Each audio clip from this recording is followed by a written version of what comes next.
let's get into this part 3 of the Soulja Boy versus Ice-T video on the Badger channel and shit. Finish this up. So I'm looking at it. I'm like, oh, this is some. And before I could say anything else, it's Black Silver. Hey, yo, I'm like, what's up? You see this shit? I'm like, yeah, I'm looking at it right now. Like, Ice ain't gonna be cool. I'm cool.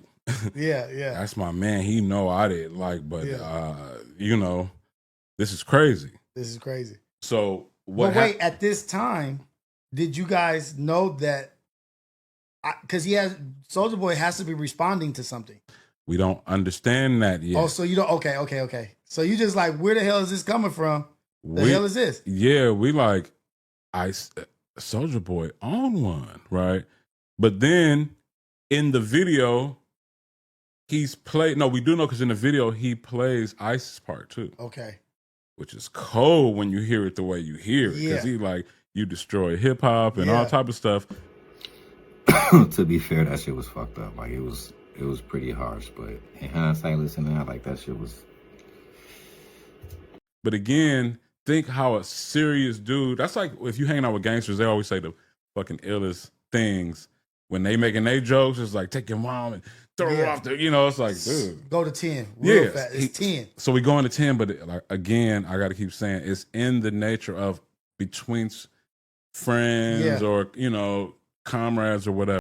And I didn't know that because I wasn't in the lab when that happened. I just had the tape. So I take that shit to Chicago. Mind you, I'm geeked about it because me and my brother are Ice-T fans. Like all the Ice-T records and shit, Cisco played them for me first. From Ryan Page, 6 in the morning, all that shit, bro. Like every time Ice-T drop, we got white label shit, we got B-sides with instrumentals, acapella shit nobody got. So I'm like, this is the dude to do the fucking Ice-T mixtape, if anybody. That's why I had to fly to Chicago to get that shit done, because I knew immediately who needed to do it, and it was Cisco. We had all the records, all the vinyl. I was hearing that shit my whole life. So I was geeked to get this shit done. It wasn't like any kind of malicious intent behind none of that. I was literally trying to reignite the whole shit and promote this product and shit. Do what the fuck I was getting paid to do. Marketing shit. So I'm hearing it, but I'm like, well, how would he get it? That was the mystery. Not really what was said, but like, how did he get this shit? Yeah. Right. So we end up finding, and of course, Griffin has his own story. This is that's where it curves off, and he can say his version or whatever. He can say his version as he wants to. Shout out to him. He has a new album that drops on April 24th.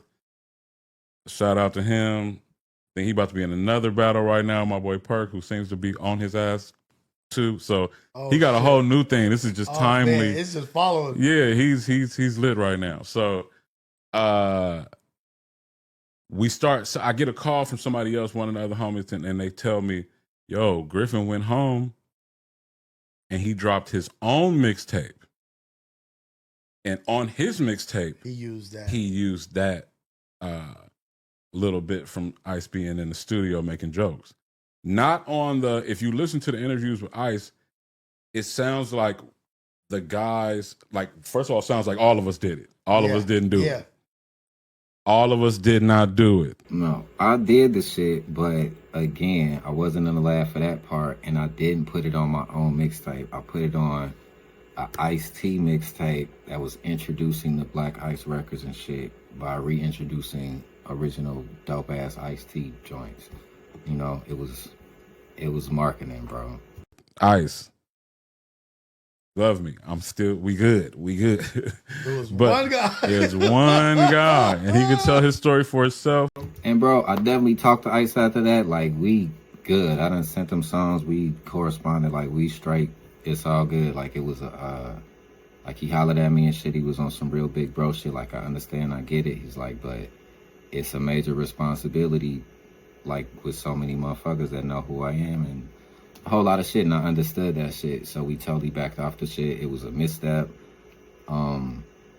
Shit, but I still can't say, like, you know, from a marketing standpoint, like, it wasn't the wrong move, G. It just, I didn't know the source of. I thought all of that shit was usable because it was all on tape.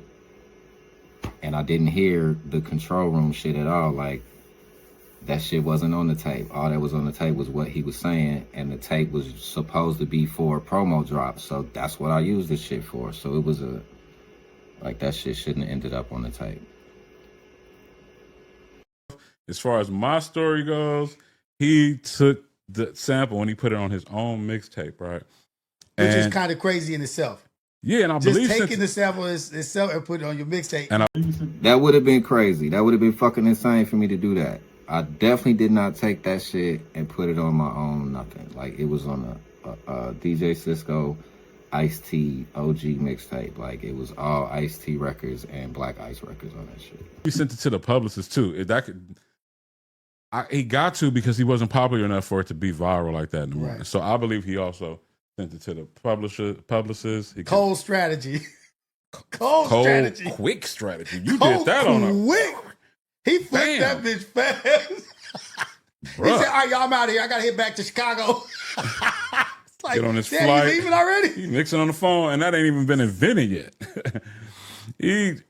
And for the record, that shit didn't get uploaded. So I was back in Cali when I put the shit up on YouTube. Like, I just went to Chicago for a couple of days to get the mixtape done. The mixtape was done. I was on a flight back to LA. And then all the shit after that happened while I was in California. I'm like, damn. Baby, I have the car running when I hit there. That's like one of them, like, this. Yeah, for real. You got to do that. Yeah, that's some, so.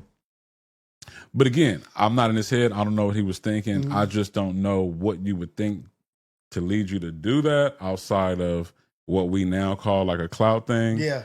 But he don't come across like that as a dude. You know what I mean? But 17 years ago, maybe some of it mistake, but we've been accountable for mistakes for quite a few years now. Yeah. So that is what it is. It's on him and Ice to have that conversation. But at this point, we're figuring out. Have they? Right. Yeah. Me and Ice had that conversation. We super good. And yeah, that's, if y'all want me to finish this shit, I think it's like 12 minutes left in this video and shit. But I think I explained enough as far as what happened from my side of that shit. But it definitely wasn't on my own mixtape. It was on an Ice-T Black Ice mixtape. And it wasn't malicious. Like, I wasn't in the studio for that happening, and when I got the tape, that shit was on there, and I used everything on there for what we were trying to do, and that was market and promote a new album by some West Coast motherfucking legends, boy. But shit, if y'all want a part 4, let me know. But that's 3 of them, G.